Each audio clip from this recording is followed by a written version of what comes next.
Şəhidlər günü 20 yanvar günüdür. Biz şəhidlərimizi anırıq bugün Azərbaycan xalqı olaraq. Bəndəliyin zirvəsi şəhadətdir. Biləsiniz, Allah şəhidləri necə əzizləyir.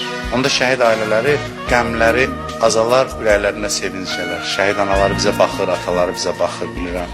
Şəhidin ruhu bədənindən çıxanda təəccüb eləyirdi, bu nə əzizlənməkdir. Görür ki, yer göy mənim başıma dolanır, mən neynədim ki, bu can ki onsuz da torpaq altına gedəcəkdi. 10 il tez getdi, bir güllə ilə getdi, daha rahat çalıb çıxdı. Amma bu qədər neymət, o əzizlənmək var, qarşılanma mərasimi. O bir dəfə olur da şəhid hamı üçün. Cənnətdə həmişə qalacaq, şəhidin neyməti çoxdur, amma o qarşılanma mərasimini, o əzizlənmək, təzdən yaşamaq üçün bir də istəyirəm, canım çıxanda ki, görüm, mələklər çıxdı, biz bilmirik də nədir o. Onu görənlər bilir, Allah onlara nəsib edib, Allah arzusunda olanlara nəsib eləsin inşallah. 20 yanvar şəhidlərini, ümumən şəhidlərimizin ruhun ehtiramla yad edirik. Allah onların ruhun bizə şəfaətçi və duaçı qərar versin inşallah.